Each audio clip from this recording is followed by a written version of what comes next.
This program is brought to you by Link TV for educational and non-commercial use only.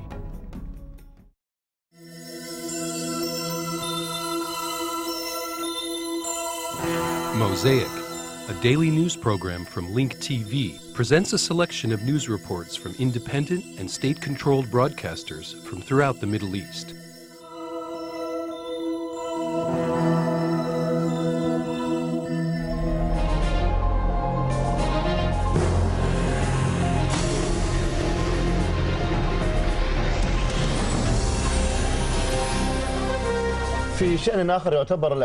Today, Iraq is considered an important route for international drug smuggling. The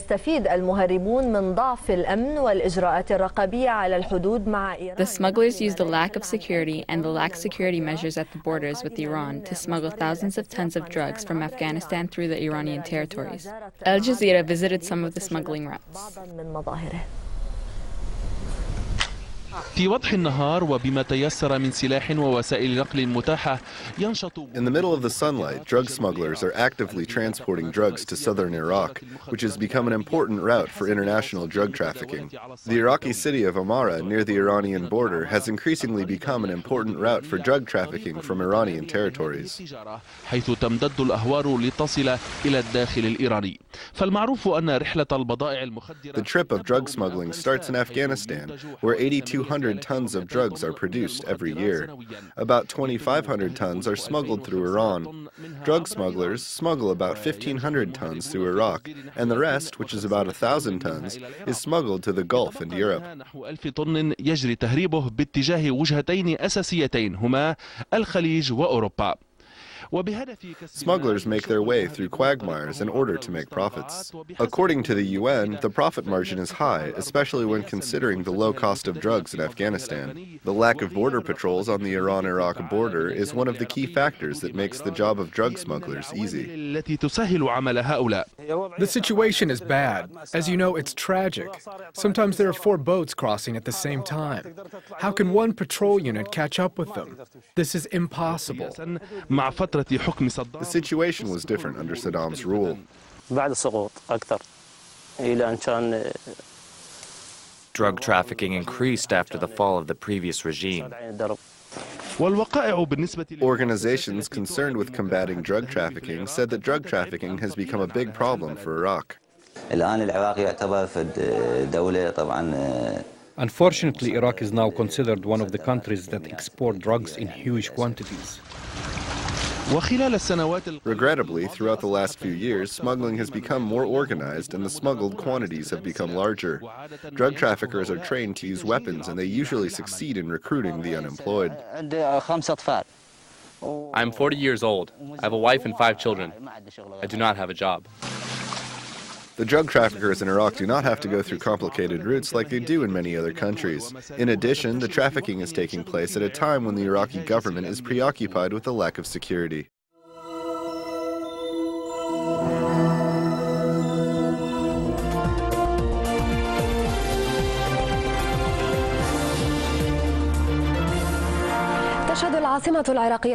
The Iraqi capital is undergoing intensive meetings and consultations in an attempt to approve a draft resolution that will help organize the withdrawal of non-U.S. foreign troops from the country. The first session ended yesterday without tangible results. This news comes after a major disagreement ensued in the parliament between the head of the Iraqi parliament, Mahmoud al-Mashadani, on one side and several cabinet members on the other. The parliament is expected to hold another session later in the day. Asma Khan Hori reports. تحت قبة البرلمان العراقي انفجر الخلاف فما كان من مشروع قانون ينظم انسحاب القوات الأجنبية الموجودة. As voices start to rise, pictures usually disappear. This is how events quickly developed inside the chamber of the Iraqi parliament. This news comes after a major disagreement ensued in the Iraqi parliament, where cabinet members are trying to approve a draft resolution to organize the withdrawal of non-U.S. foreign troops from Iraq. The UN Security Council approved an Iraqi-endorsed resolution to end the authorization of the multinational forces forces deployed in Iraq at the end of the current month. The new Iraqi resolution, which was approved by the Iraqi Council of Ministers, will help organize and complete the withdrawal of non-U.S. foreign troops from Iraq. The troops that will be affected by the resolution are those belonging to the multinational forces, with the 4,100 British troops topping the list. In addition to Britain, the new law will affect multinational forces from El Salvador, Romania, Australia, and Estonia. The vast majority of forces that took part in the occupation of Iraq have already left the country for different reasons and at different intervals. هنا لابد من الإشارة إلى أن مشروع القانون الذي ينظم انسحاب القوات الأجنبية من Some of the foreign forces that have already withdrawn from Iraq include troops from Spain, Italy, and Japan. It's important to note that the new draft resolution is fundamentally different than the security agreement that was signed between Baghdad and Washington. The new law will organize the withdrawal of non-U.S. foreign troops from Iraq over the next 7 months starting January 2009. It will also lift the immunity from the foreign forces deployed in Iraq until their departure. The Iraqi legislators must exert a tremendous amount of effort to approve the new law despite their grievances. Otherwise, the foreign forces will remain on the land of two rivers without any legal accountability. In addition, any disagreement that may ensue with foreign troops will be subject to controversy in a country that has been torn by conflicts, political disputes, as well as regional and international intervention. We are directly joined from Baghdad by Dr. Hazim Shumari, a professor of political science in Baghdad University. Dr. Hazim, we cited in the report different scenarios for the withdrawal of foreign troops in Iraq. In the event the Iraqi parliament fails to approve the draft resolution before December 31st, what are some of the options facing the government?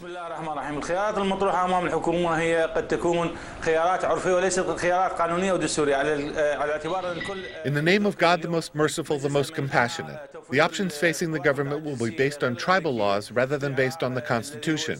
Everyone knows that the UN Security Council has ended the authorization of non-U.S. multinational forces deployed in Iraq. The resolution will go into effect at the end of the current month.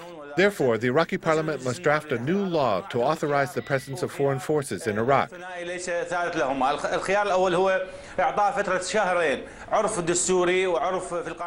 the Iraq National Assembly fails to approve the new law, the government is left with two choices. The first choice, which is based on the Constitution and international law, mandates 2 months for the non-U.S. foreign troops in Iraq to leave the country. The second choice is to announce an emergency plan for the withdrawal of foreign forces from Iraq over a period of time not exceeding December 31st of this year.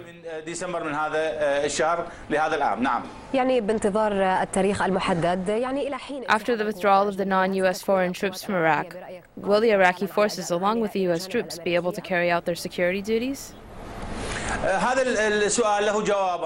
This question has two answers. The first answer is from a legal perspective, and the second one is from a political standpoint.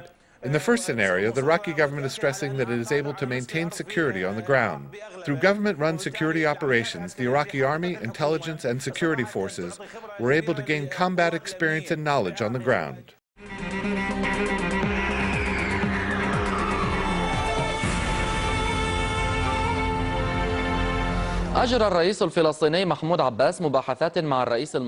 The Palestinian president, Mahmoud Abbas, held talks with Egyptian President Hosni Mubarak. The two leaders discussed ways to move the peace process forward.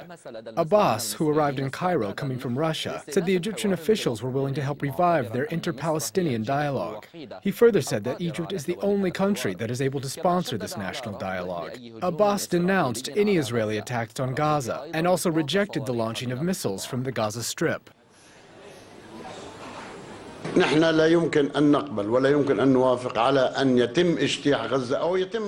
will not accept or approve any Israeli incursion in Gaza or strikes on it with helicopters, missiles, or artillery. We reject it completely because it fuels the campaign of aggression against the Palestinian people and it does not serve Palestinian interests. By the same token, we stand against the launching of missiles, which I have repeatedly said are useless. Meanwhile, the British Minister of State for Mideast Affairs, Bill Rommel, said that the separation wall that Israel has been building in the Palestinian territories has created disastrous consequences for the Palestinians. This news comes after Rommel visited the separation wall in the town of Azariah in the county of Jerusalem. advise people, British citizens. We are trying to advise British citizens of the issues surrounding the sale of land and property within the settlements. We have always contended that settlements in the occupied territories are illegal, and the creation of such scenarios on the ground hampers the peace efforts.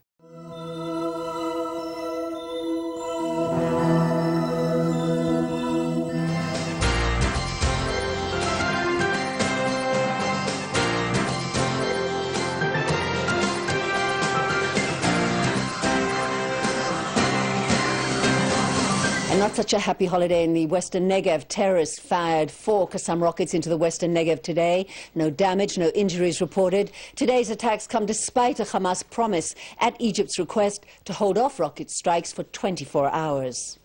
In related news, Hamas leader Mohammed al-Zahar told an Egyptian newspaper today that despite previous statements to the contrary, his organization would be willing to renew the recently ended ceasefire with Israel based on what he called stricter Israeli adherence to the previously agreed upon conditions.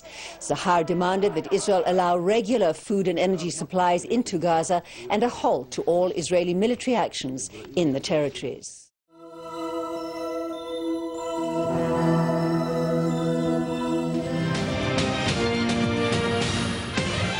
أهلا بكم من جديد. انضم الرئيس الفرنسي نيكولاس ساركوزي إلى جماعات مسلمة في إدانة المهاجمين الذين أشعلوا النار. French President Nicolas Sarkozy supported Muslim groups by condemning the perpetrators who set fire to a mosque in one of Lyon's suburbs. Hundreds gathered outside the mosque to protest racism and hatred towards Muslims. Sarkozy condemned the shameful and racist acts and called for finding the perpetrators and punishing them. Muslim groups and politicians in France described the act as a heinous crime. وعدوه فعلا إجراميا وتعرض عدد من شواهد. Several weeks ago, a number of tombstones at the Muslim section of a French military cemetery in northern France were vandalized for the third time in less than 2 years. من الشهر الجاري في ثالث اعتداء على الموقع خلال أقل من عام.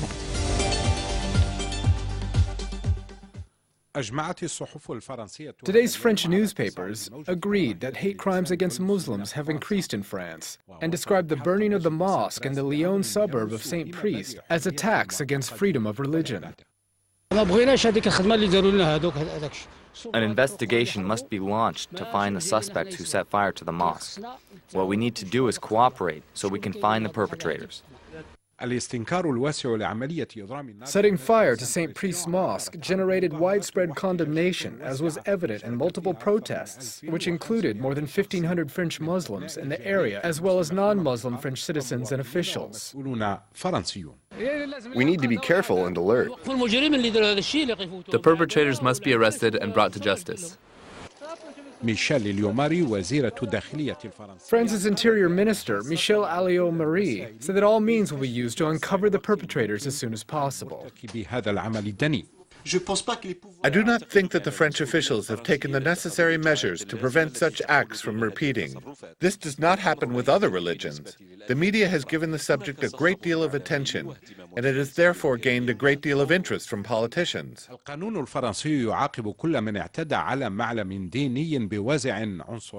The French law punishes anyone who vandalizes a holy site, such as graves, by 3 to 4 years of prison and 45,000 euros. The French Penal Code punishes those who paint swastikas on graves with 5 years in prison and a 57,000 euros fine. Prevention is better, and it should start in schools and kindergarten. We should teach children tolerance. In the past few days, about 500 Muslim graves in a French military cemetery in northern France were desecrated.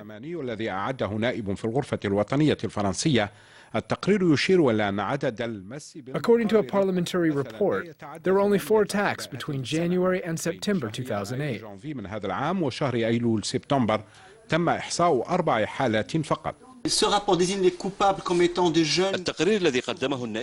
The report that was presented by the French Parliament member said teenagers usually commit these crimes. In reality, however, the perpetrators are from racist organizations, and 2 of them were tried only 2 days ago. Statistics by the French Justice Ministry show that 53 court sentences were made in cases pertaining to attacks against different religions in 2007. There is a consensus in French society to condemn violating Muslims and their religious beliefs. What is worrying is that these crimes continue to happen. Mohammed Hazawi for Al Madar program from the French capital, Paris.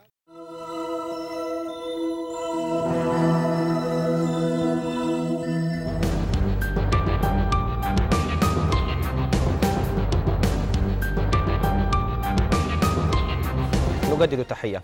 أعلن اليوم الدكتور حسن يونس وزير الكهرباء والطاقة اختيار Egyptian Minister of Electricity and Energy, Dr. Hassan Yunus, announced today that his ministry has chosen U.S.-based Bechtel Power Corporation to consult on and design the country's first nuclear power plant. The minister further said that Bechtel has won the bid because it has met the terms and conditions of the Egyptian contract and agreed to do work at lower prices than those quoted by rival companies. According to Egyptian officials, the Energy Committee is currently studying 5 locations for the development of the first nuclear power plant. Reports have said that the nuclear reactor is expected to be built in the area of Dhabi, overlooking the Mediterranean coast west of Alexandria. It's the same site that the Egyptian government considered building a plant on during the 1980s. During 2008, Egypt gave the green light for the development of the country's first nuclear power plant. The Egyptian nuclear ambition comes as the world continues to scramble for alternative sources of energy. Egyptian President Mohammed Hosni Mubarak has dedicated October 2007 as the month witnessing the revival of the country's civilian nuclear program. The Egyptian nuclear program was frozen during the 1980s, following the 1986 Chernobyl nuclear disaster.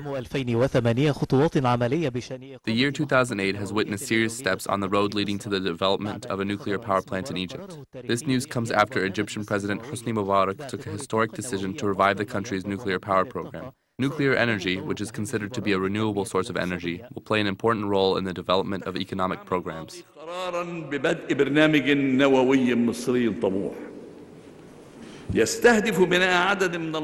I took a decision last year to jumpstart Egypt's ambitious nuclear program. The program will include the development of several nuclear plants for the production of electricity. I took this strategic decision bearing responsibility as President of the Republic of Egypt. Egypt has the right to reap the benefits of this civilian nuclear power plant. We have the right to help secure our supply of energy. قرار إحياء البرنامج النووي المصري جاء في أعقاب إجراء حوار مجتمعي بشأنه أطلقه السيد جمال مبارك. The decision to revive the Egyptian civilian nuclear power program came during the 4th Annual General Conference for the ruling National Democratic Party in September 2006. The meeting was presided over by Jamal Mubarak, the assistant to the Secretary General and the head of the political committee in the ruling National Democratic Party. In October 2007, Egypt officially announced the resumption of its nuclear program. 3 nuclear power plants producing a voltage of 600 megawatts each will be developed over the prospective site. The reactor will likely be built in the area of Dhabi, overlooking the Mediterranean coast west of the Egyptian city of Alexandria. The area of Dhabi meets all environmental and security requirements that are outlined in the blueprint of the nuclear reactor. Egypt's ambition for nuclear technology was neither decided hastily, nor was it rushed. It was rather the fruit of the country's efforts during the past 4 decades. Egypt has made several attempts to develop a nuclear power plant for civilian purposes. The first attempt came in 1964 when Egypt tried to build a nuclear energy plant capable of producing 150 megawatts of power. The plant was to be used for the production of electricity and the desalination of seawater at a rate of 20,000 cubic meters a day. The cost of the project was then estimated at $30 million. However, the 1967 Israeli Arab War interrupted this Egyptian nuclear effort. In 1983, Egypt put out bidding contracts to help develop a nuclear energy plant capable of producing 900 megawatts of power.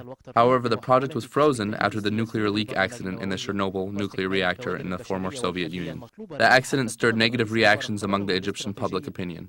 Between the late 1980s and now, Egypt has tried vigorously to rally political support and win Egyptian public opinion for the development of its nuclear program. Egyptian President Hosni Mubarak made a strategic decision to revive the country's nuclear power program. On March 25, 2008, during a visit to Moscow, President Mubarak of Egypt and then Russian President Vladimir Putin signed a framework agreement for the cooperation in the use of civilian nuclear energy.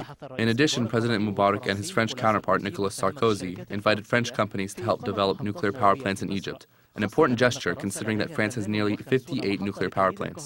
In an attempt to cut off any international powers from trying to hamper nuclear efforts in Egypt or stir doubts about its civilian objectives, Egyptian Minister of Energy Dr. Hassan Yunus attended the general meeting of the International Atomic Energy Agency in late November 2008. The Minister of Energy and Electricity gave a speech in the IAEA meeting and explained the objectives of the Egyptian nuclear power program. Yunus renewed Egypt's call, which was launched by President Mubarak, for the removal of weapons of mass destruction from the Mideast region. رئيس مبارك لإخلاء منطقة الشرق الأوسط من أسلحة الدمار الشامل.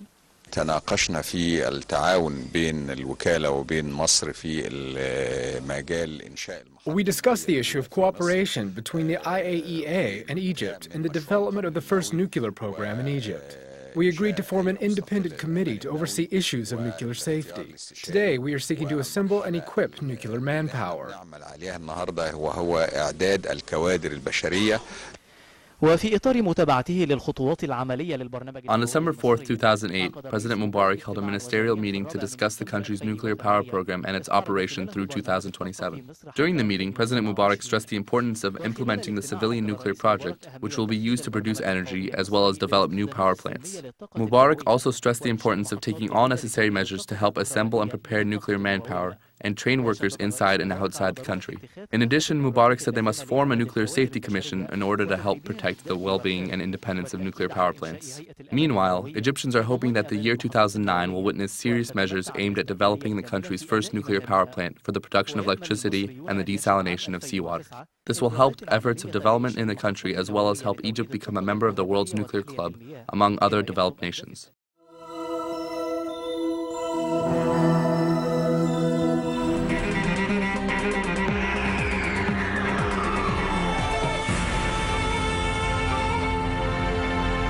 فضيحة إلكترونية جديدة في الأوساط السعودية حسمتها محكمة الإحساء. In a new electronic scandal, Ahsa court recently ruled against a young man who hacked into a Saudi girl's email.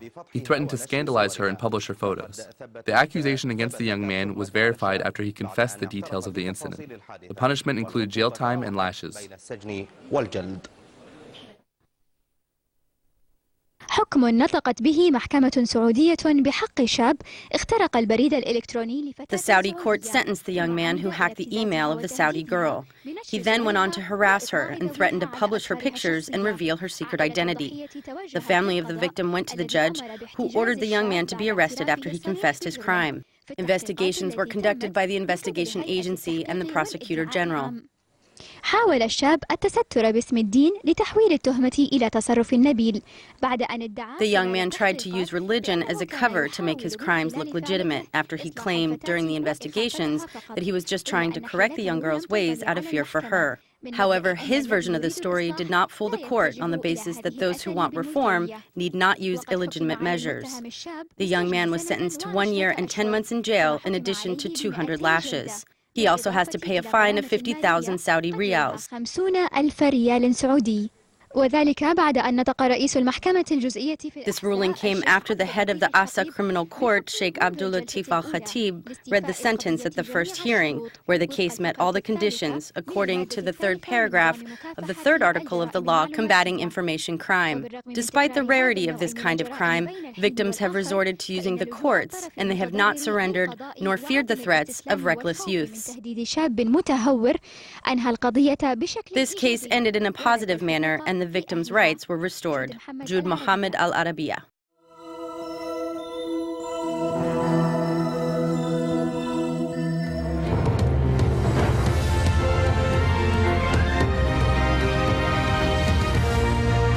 Television pictures of the moment an Iraqi journalist flung his footwear at the US president have been seen by millions of people around the world. The man who claims to have made the shoes is cashing in. Hada Abdul Hamid has been to Istanbul to meet him. Cutting the year's most famous footwear, a shoe that this factory has produced for nearly a decade. It was known as Model 271 and sells for as little as $35, hardly a fashion statement. After this Bush story, it's become cool to wear these shoes. When I tell my friends about them, they look at the shoes differently. This Turkish factory claims it's the shoe that Iraqi journalist Montasser al-Zaidi used to humiliate George Bush, an act that won him international sympathy. Promulgating footwear as the symbol of anger against Bush. Ramazan Baidan says he found out that Model 271 was the shoe thrown at the American president from the newspapers. Before knowing it was my shoe, I thought the act was a personal reaction to Bush because of violence in Iraq. Bush didn't do anything good for Iraqis, but we Turks say there is always good behind the bad. And the good came in the form of more business. Hundreds of thousands of workers were laid off here in Turkey because of the global economic crisis. But this factory will hire 100 more employees before the end of the year. And it's all thanks to the shoe. Ramazan claims he has received orders for 370,000 pairs of shoes, more than half of his total production over the past 10 years. And he says orders keep coming. We get orders from Europe, the US, the Balkans, Jordan, most of the Middle East, and of course Iraq. Model 271 will soon hit markets with an advertising campaign that will allow many around the world to vote with their feet. Bye bye Bush. Bye bye Bush. Several other factories had made similar claims, impossible to verify unless the actual shoe is publicly displayed. It could be a clever marketing stunt, but one that feeds right into the frustration and anger at the most unpopular US president yet. Hud Abdelhamid, Al Jazeera, Istanbul. Get more news about the Middle East online at linktv.org/Mosaic. The Mosaic webpage offers a complete archive of Mosaic programs, program transcripts, the Mosaic video podcast, and the Mosaic Intelligence Report, a weekly analysis of the hottest stories from the Middle East. The views expressed on Mosaic are those of the participating broadcasters, not Link TV or its sponsors. The production of Mosaic is made possible with the support of viewers like you. Thank you.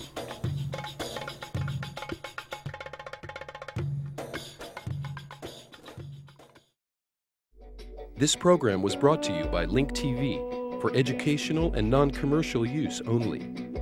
Link TV is the only U.S. television network devoted to global and national news, with uncompromising documentaries and diverse cultural programs. Programs which connect you to the world.